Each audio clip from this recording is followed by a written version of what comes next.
Hello YouTube, Reddit Math here, and welcome back to some more Dungeons of Dredmor.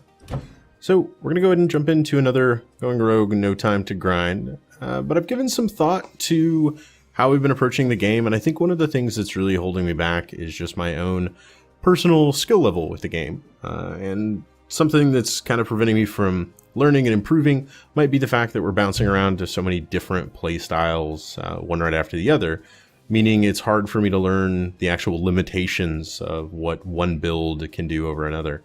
With that in mind, I'm going to go ahead and retry the same build as last time. I did actually really enjoy the focus on counterattacks and the spellcasting in a... Whoa, and this guy's just immediately directly in front of us. Okay, that was a little bit of a scary start, I'm gonna be honest. This build, does something that I wasn't really able to figure out on my own very well, because the only thing that I was making any progress with were the sort of super tanky, shield builds and armor builds and things like that.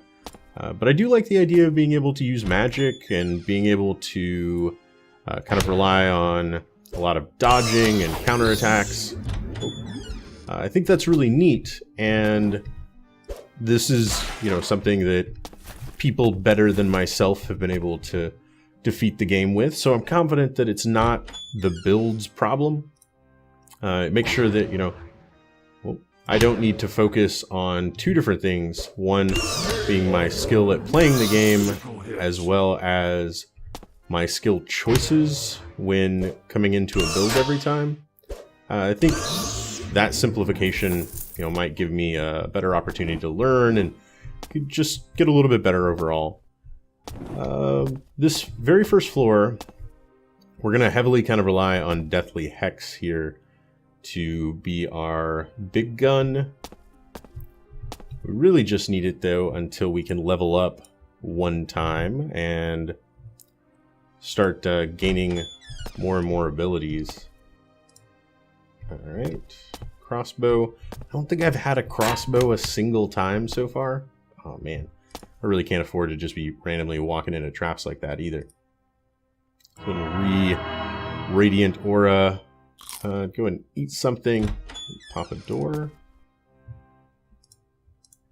Okay.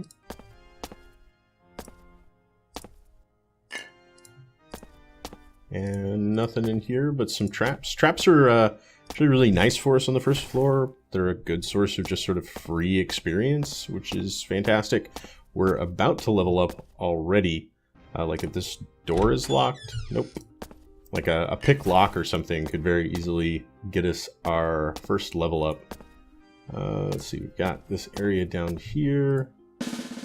Yep, just like that. Okay, so we're going to do the same thing that we did last time. So hopefully that's not, too terribly boring by any means. But we're going to go ahead and pick up Nightmare Curse. Really just looking to get the Mark of Chthon, like right off the bat. That additional level of necromantic resist that it provides is excellent, and it's going to ensure that we have a real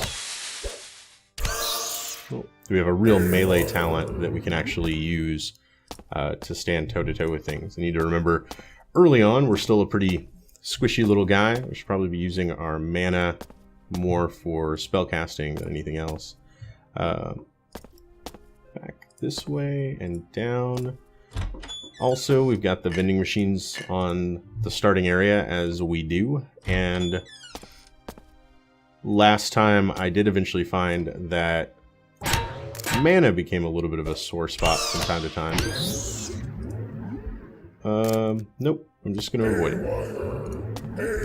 I think anytime we can't just disarm a trap, I'm going to start just ignoring them. It's not worth the food consumption and everything that we're using when I fail to disarm something, 2 or 3 times in a row and end up taking a bunch of just really dumb damage off of it. I think I'd rather, let's see, flippy floppies. I think I'd rather stick to the rather safe than sorry type path. So armor absorption versus dodge chance. We're going to go ahead and grab dodge chance.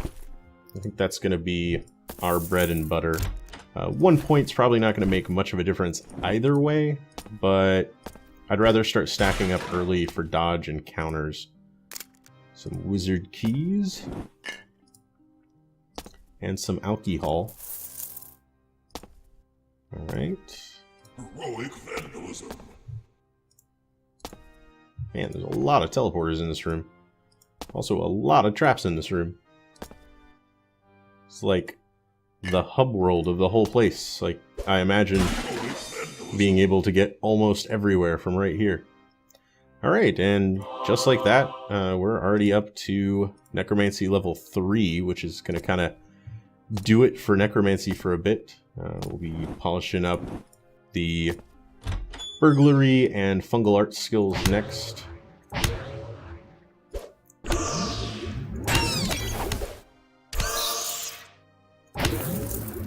Okay.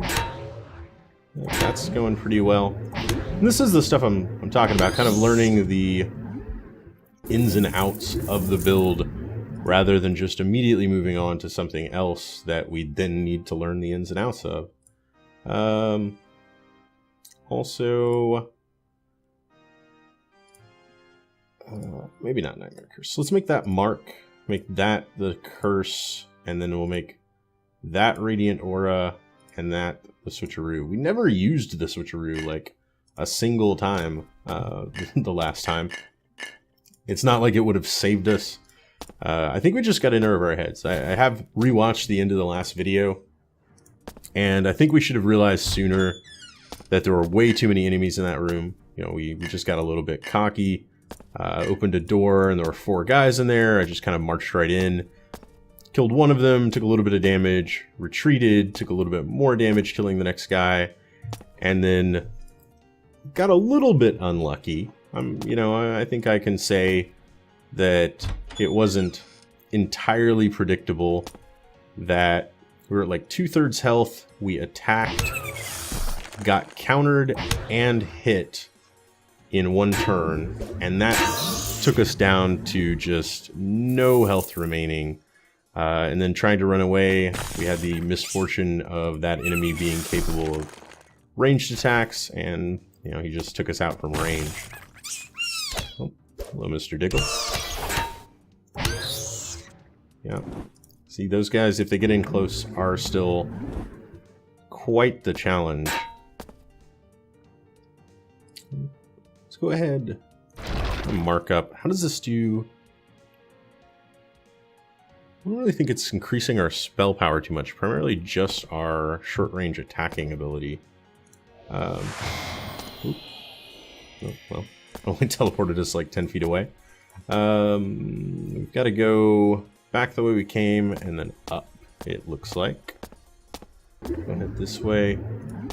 Yeah, and our curses are going to start kicking in, which is fine. They should mostly dissipate by the time we actually get back into any kind of combat. We'll also go ahead and chug a Pilsner.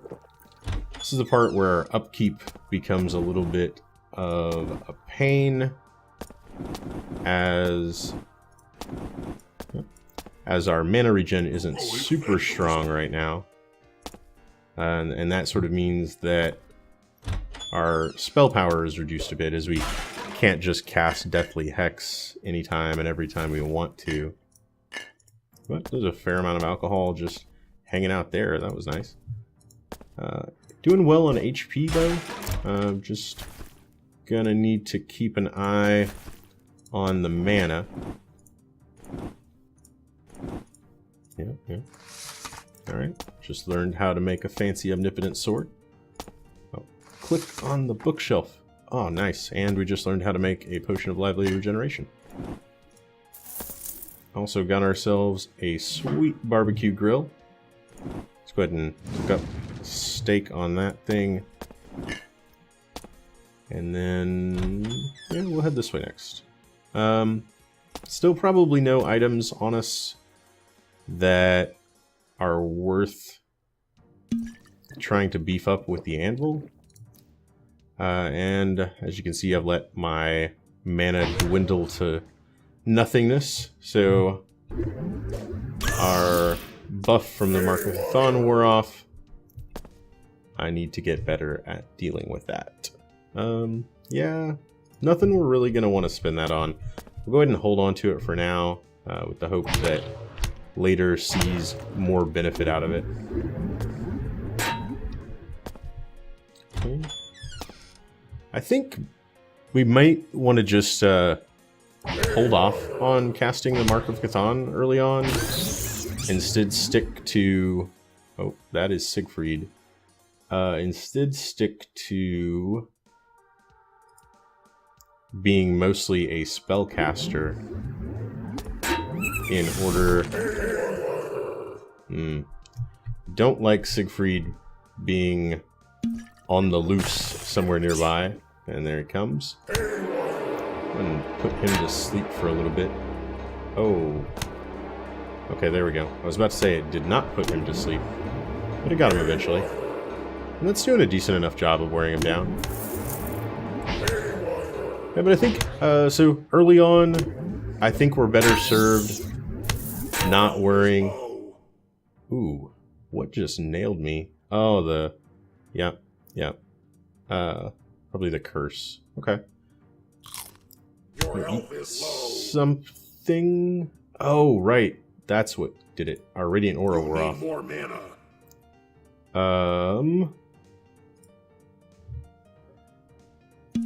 Shrink of Merlot. We've got to wait 2 turns for it to come back. Okay, and we're fine. Whew, that felt a little bit dangerous. Yeah, as I've been trying to say, I think early on we're going to really want to be a little bit more of a standard spellcasting type build instead of worrying about buffing up with the Mark of Chthon. And then later on, once our dagger and counterattack and all of that stuff starts to really pick up, that's when it's going to come in a little bit more handy. Not to mention, as our necromantic skill increases, that we might actually want the additional point of necromantic resist.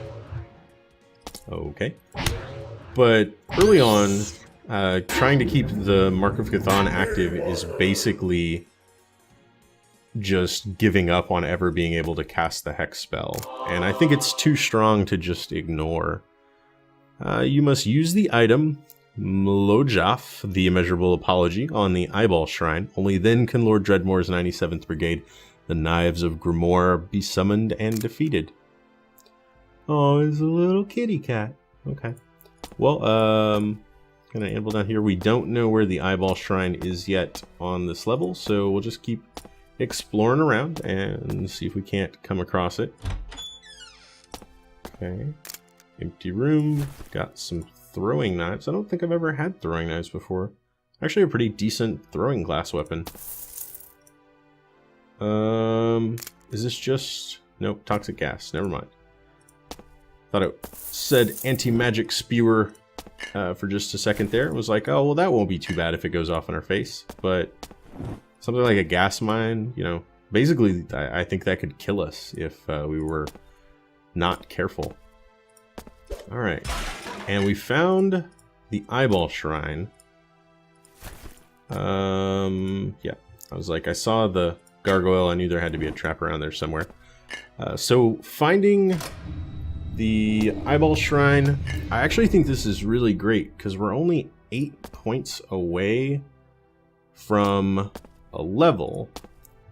And so, regardless of what comes at us, we should level up pretty quickly in the fight, giving us an opportunity to bounce back after we just kill our first enemy. So let's go ahead and do this. Yep, and there we go.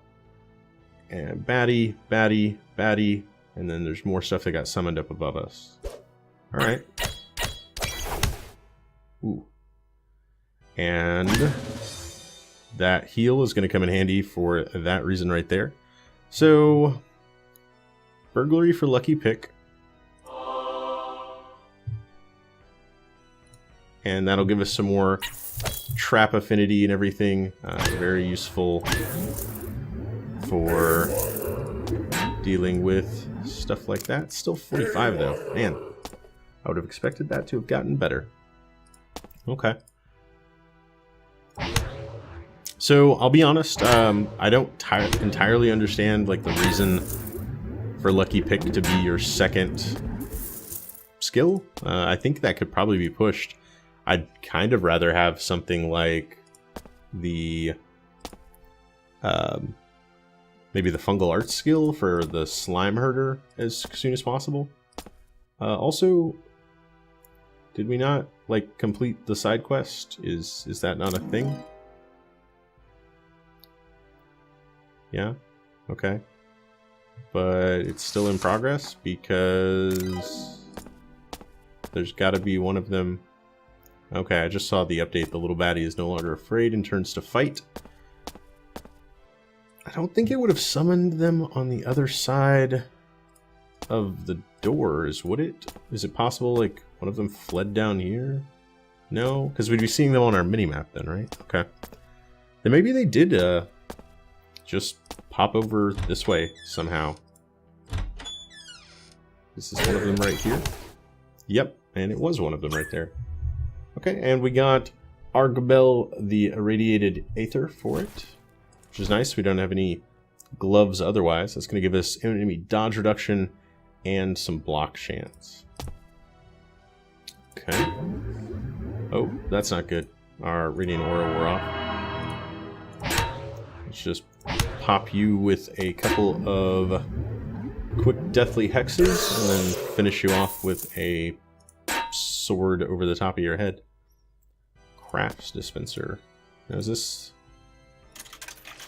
Oh, interesting. I stole an item. Does burglary let me do that? Oh wow, so I should totally be checking out all of these vending machines I come across if burglary gives me like a free item out of each one. That's actually pretty spectacular. So, I just finished explaining why I thought burglary was a bad choice for a skill this early on, and then I'm like, oh man, burglary is amazing. Why have I not been doing this more? Yep. That's a sign that I know absolutely nothing about what I'm doing here. Well, gonna leave that. And I guess we'll just be staying out of the way of that dissipating gas mine. Okay. I'm gonna head back this way to just clear out what I think is gonna be a dead-end room right here. Yep, there's just treasures. Nice. Okay. And then we will head this away and move on.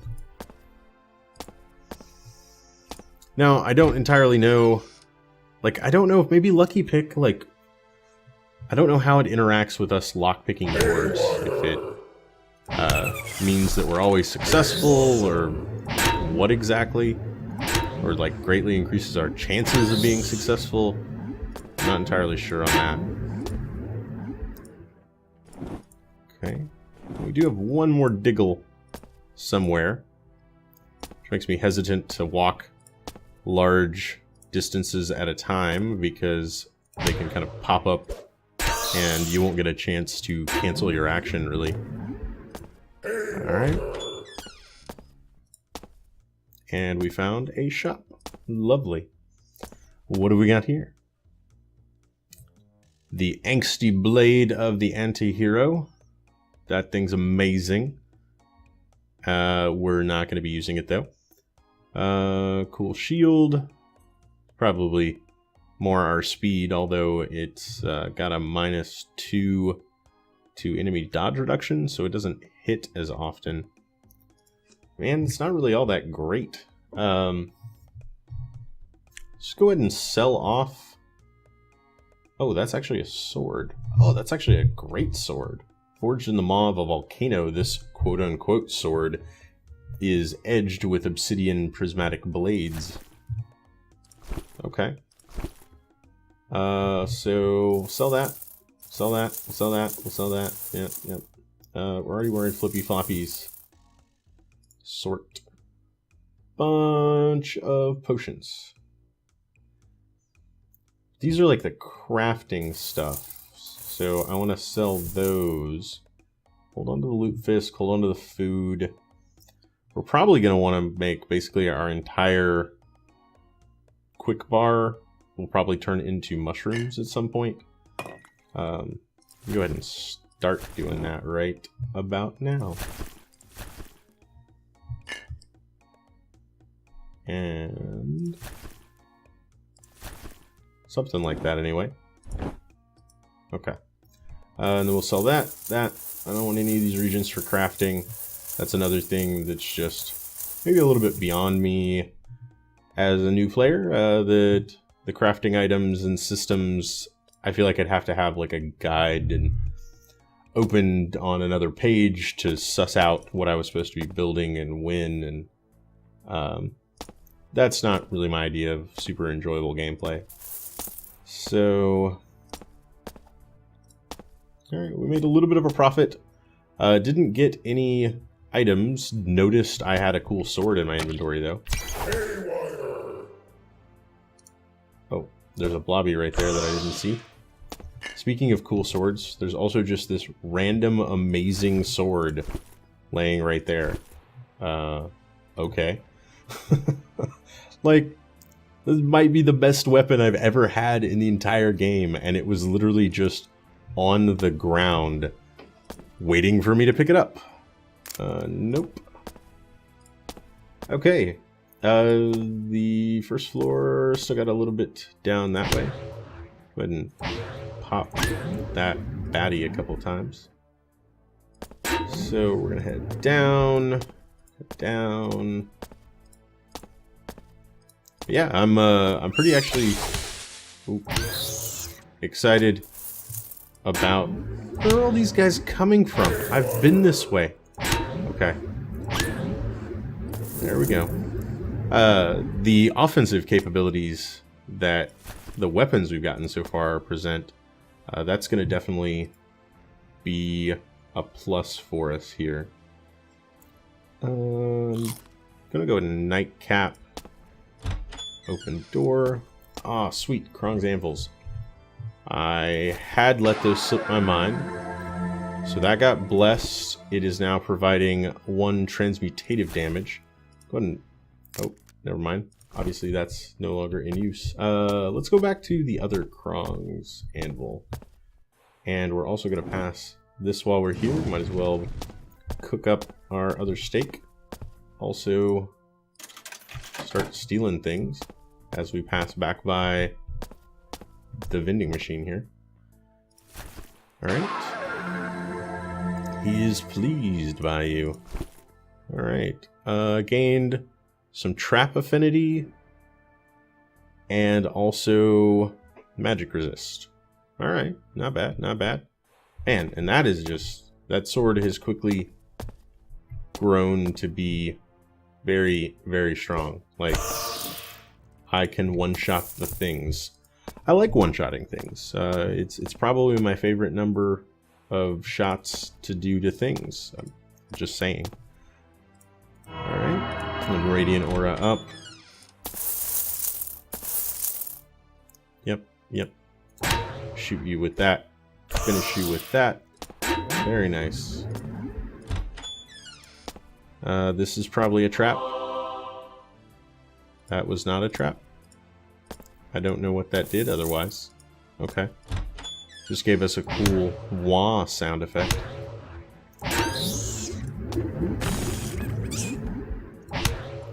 Tried to sneak up behind me. Failed miserably. Got another one over there.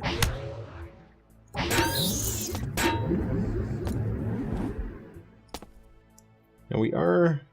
Like, our max health is actually quite a bit higher. Like, we're at 2/3 of our health right now, just due to stacking all these lingering weaknesses on ourselves. Hopefully I'm doing that right, like that, and I shouldn't be trying to avoid that. Looking around, I think we've done everything. We've revisited the anvils to the shop, so that's gonna do it for this floor. Things going pretty well. I would definitely say the first floor using this build this time went a lot better than the first floor using this build last time. We're about halfway to the next level. We'll go ahead and wrap this one up here. If you enjoyed this episode, feel free to subscribe to see more. Click the like button or leave a comment if you have anything to say about this or any of my other videos, and I'll catch you guys next time.